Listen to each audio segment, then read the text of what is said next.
Hello once again, I'm Cosmic and welcome to Full Bore, an indie 2D puzzle platformer developed by three-man studio Whole Hog Games.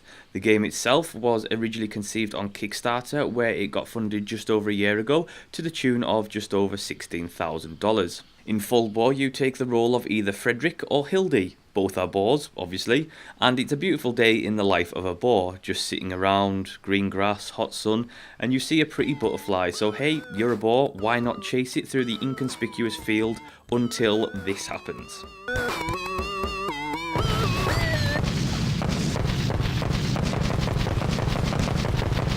Full Bore has a lovely 2D 16-bit pixelated graphics that not only add a retro feel to the game, but also add a degree of both humour and charm to the title. Environments look great with some really well designed levels and nice use of lighting.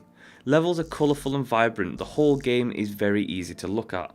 The soundtrack of the game is also wonderfully created by Miguel Acuna and the adjective plural noun, and it boasts a great variety of tracks that range from happy-go-lucky to dark and atmospheric. The game's controls are simple and easy to use. Movement is controlled with the WASD keys, and the spacebar is used to make the boar stomp, which is used for crumbling loose blocks of ground and for moving certain blocks. Sadly, there's no jump feature, which on one hand is necessary for the way the game is designed, but I personally would have liked one, as some of the keys can be somewhat fiddly when you're trying to move very fast. One thing I do like is that you get all the abilities that you need at the very start of the game, and as the levels increase in difficulty and complexity, it's all about using your brain to solve puzzles rather than having the game hold your hand and just using the game abilities that you're given to solve the puzzles for you. Full Bore has three main elements to its gameplay: puzzles, platforming and exploration. Full Bore isn't just a level by level platformer, you have a world to explore. By entering different doors and entrances, you can go to different locations.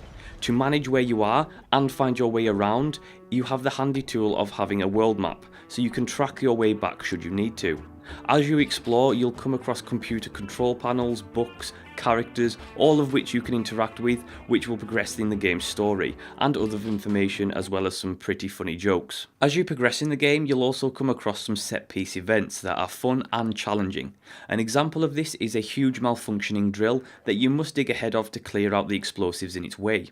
Should you reach a failure state in the game is not over. One of the core mechanics of the game is the ability to rewind time. This comes in useful all throughout the game, and it means that if you make a mistake by perhaps digging out a block that you didn't mean to, it can be instantly undone without the need to reload to the nearest checkpoint. This mechanic is not only useful, but required, as some of the controls of the game can be clunky, and one button press can mean you make the mistake, especially when it's like events like the malfunctioning drill.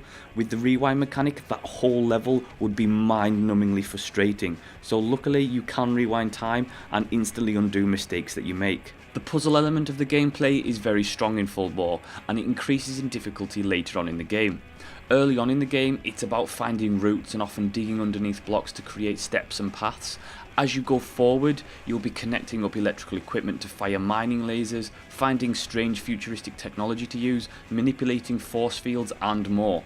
The great thing about the puzzle elements of the game is that it does force you to engage your brain and create an inventive ways of using your abilities to overcome the obstacles that you are faced with. The story of the game is well told for the most part, and you do meet some hilarious looking characters along the way.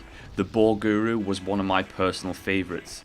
As the story progresses, you will uncover the mystery behind the strange things that you find in the world. Areas vary in design, and you'll come across everything from crumbling mines to arcane ruins to towns filled with talking mole rats. Overall, Full Bore is a highly polished indie title that's packed full of character, humour and a bloody good challenge. It brings back memories of playing Fez for the first time, and I would certainly argue that it's up there with Fez in terms of indie titles in the puzzle platforming genre. All in all, if you're a fan of puzzle platformers or just charming indie titles in general, I would certainly recommend picking Full Bore up, because there's plenty in there to get your money's worth, and you'll definitely get a laugh or two out of it at the very least. And that's Full Bore. Thank you so much for watching. Do like, subscribe and leave a comment, and I will see you next time.